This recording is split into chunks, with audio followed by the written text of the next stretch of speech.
of the future. And the answer to the riddle of whether Antarctica is a continent or two great islands separated by a channel beneath the polar ice cap. Deep in this bitter vortex of wind and snow may be found the secret of weather.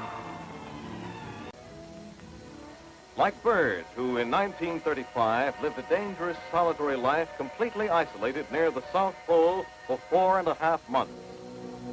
It was these pioneers, with their now outdated equipment, the obsolete planes, and old-fashioned whaling vessels, who blazed the way for Operation HIGHJUMP, the great expedition of 1946-47. Admiral Byrd was officer in charge of the project, while another polar veteran commanded Task Force 68, Rear Admiral Richard E. Under their command was an impressive armada of 13 ships, manned by 4,000 men, generously equipped with a variety of planes, ranging in size from great amphibian mariners to nimble bee-like helicopters, all specially prepared for cold weather flight. For brevity, the sequence of events has occasionally been rearranged. The President's Cabinet approved the expedition. As Secretary of the Navy, James V. Forrestal explains the reasons for the enterprise. There is only one untouched reservoir of raw materials left in the world, and that's in the region known as Antarctica, an area larger than the combined area of the United States and Europe. The American government is sending a naval expedition to that region. The purpose is to train our Navy in polar operations so that it may better perform its function of preserving the peace upon the 7 seas of the world. Beyond that, the American government is seeking to do its share in the discovery and the release to the world of the unknown treasures of Antarctica in the interests of all mankind.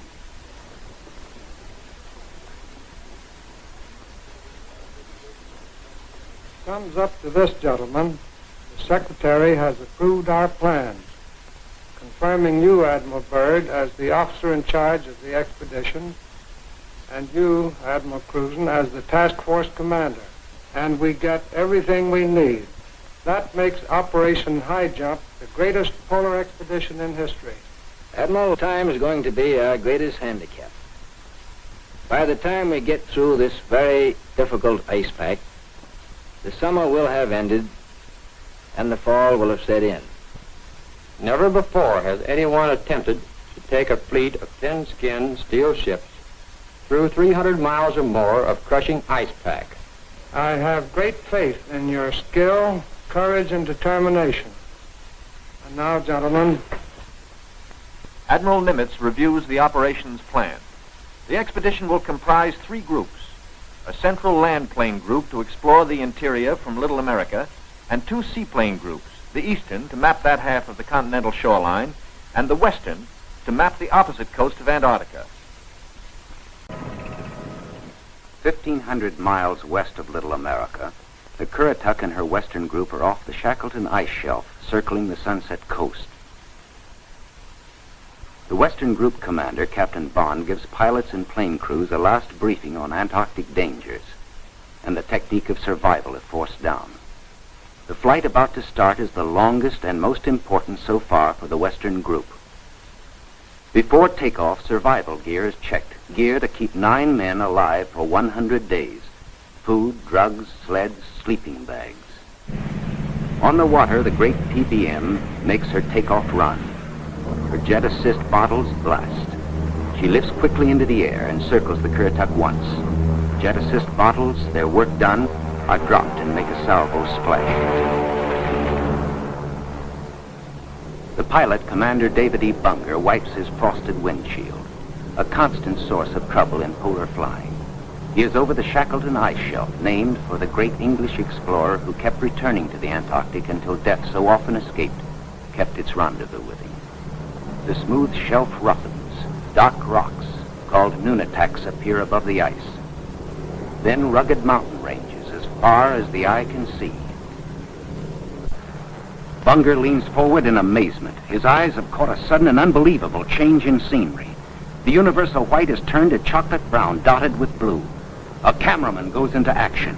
300 square miles of land without snow. Land that might be in New Mexico or Arizona. Pictures alone will prove Bunger has discovered a warm oasis in the shadow of the pole. It is for such supreme moments as this that men brave the hardships of exploration. The astounding, undreamed-of fact is that they are over a chain of warm water lakes whose shores, except for small patches, are free of ice and snow. Commander Bunger circles the largest lake in sight, 5 miles long. He comes in to make a landing. Water temperatures must be recorded. Samples taken. He finds the water fresh, the temperature 38 degrees Fahrenheit. On the shores are vast deposits of coal and of minerals of the utmost importance to civilization.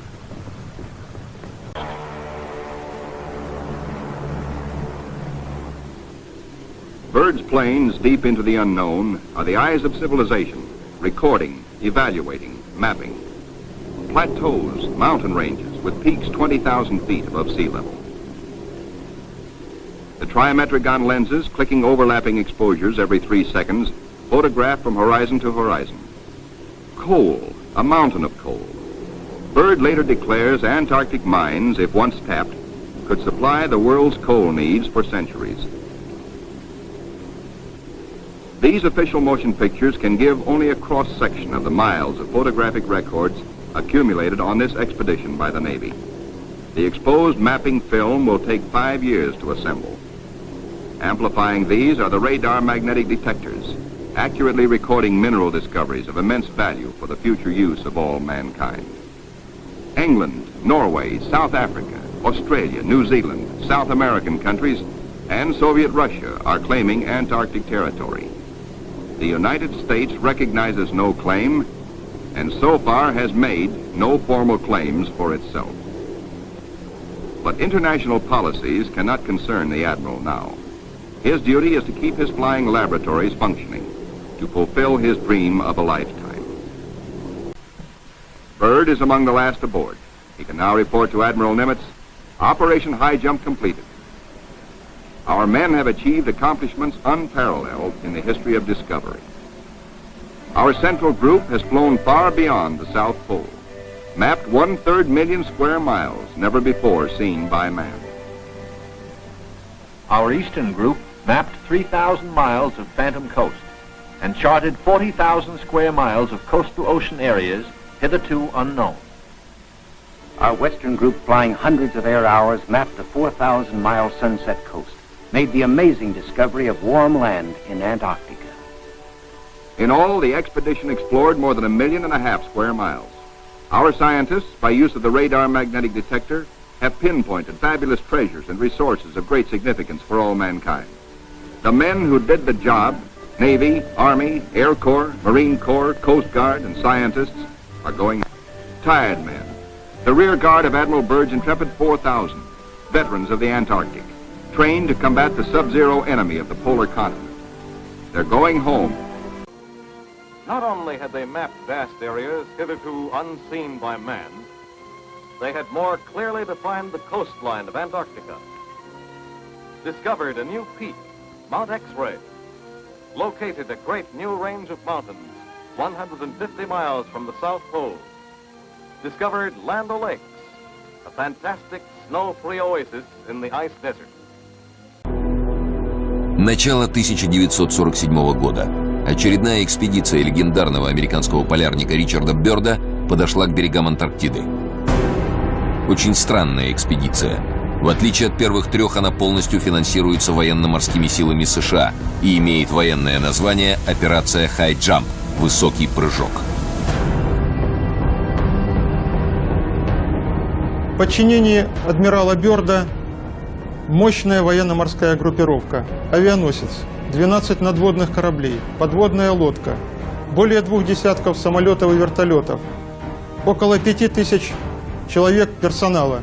Согласитесь, странный состав для научной экспедиции. 2 декабря 1946 года Перед выходом эскадры в антарктический поход адмирал Бyrd на встрече с прессой заметил: «Моя экспедиция имеет военный характер». О подробностях он не сказал ни слова. В конце января 1947 года началась авиаразведка антарктического континента в районе земли Королевы Мод. Все идет по плану. За первые недели сделаны десятки тысяч аэрофотоснимков.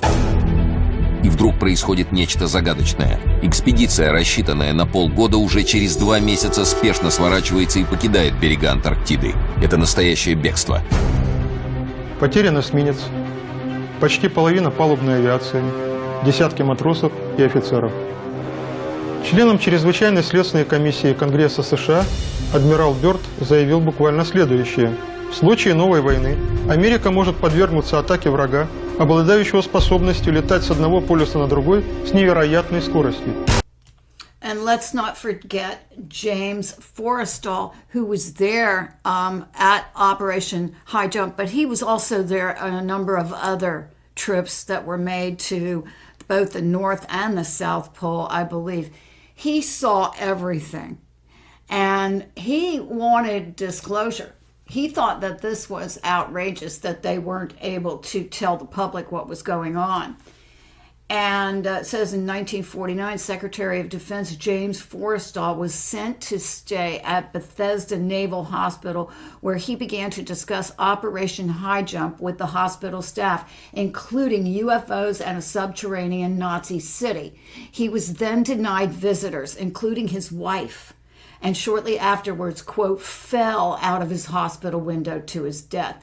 Now, when you go back, he began to discuss Operation HIGHJUMP. Yeah, they all said the same thing, that they pulled in, they had this giant fleet and all this, power that they brought with them, air power, sea power. They were going to go down there and get Hitler. Well, they got to a certain point outside of Antarctica where they were headed, and out of the water, according to witnesses, came these discs. They came straight up out of the water, perfectly straight up.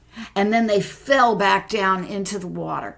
And then they came back up again. And the effect of these things going up and down agitated the water like a giant washing machine. And the boats, Admiral Byrd's boats, all of these boats that they had, I forgot how many, there was a lot of them. They started careening into each other.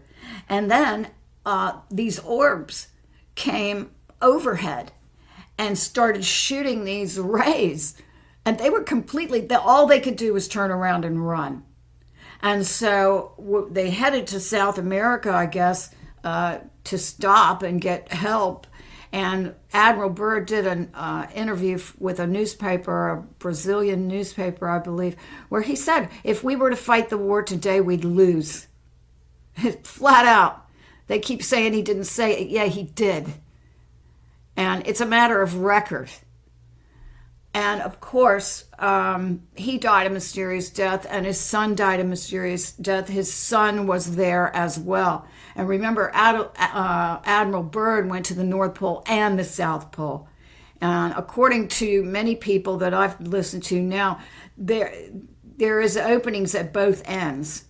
You go to one, it's an entrance. You go to the other, there's an entrance. And so there is some kind of portal or something that goes straight through, according to some. The Russians at Vostok Station confirmed the discovery of a huge freshwater lake buried nearly 2 miles under the ice cap that they named Lake Vostok. It has attracted a great deal of attention ever since they've successfully drilled through the ice cap and collected active biological samples of living bacteria from a liquid lake that has otherwise been an isolated ecosystem for what scientists claim is as much as 15 million years. Located at the so-called South Pole of Cold, Lake Vostok is nearly as big as Lake Ontario, and at 6,000 square miles in surface area, 160 miles in length, and 30 miles of width, It measures to an astounding depth of more than 2,600 feet at some points. Its scientists claim they've found more than 3,500 life forms, as well as rich fossil evidence from a time that they've up until now known nothing about. Even more curious, however, was the confirmed discovery of a huge magnetic anomaly on the east coast of this underground lake that spans a vast 65 by 47 miles. Mainstream scientists hypothesized that a thinning of the Earth's crust at that location caused the anomaly, while others suggested a meteorite hit there, while still others suggest that the dimensions of such a significant magnetic anomaly could signify a lost city on the shores of the underground lake.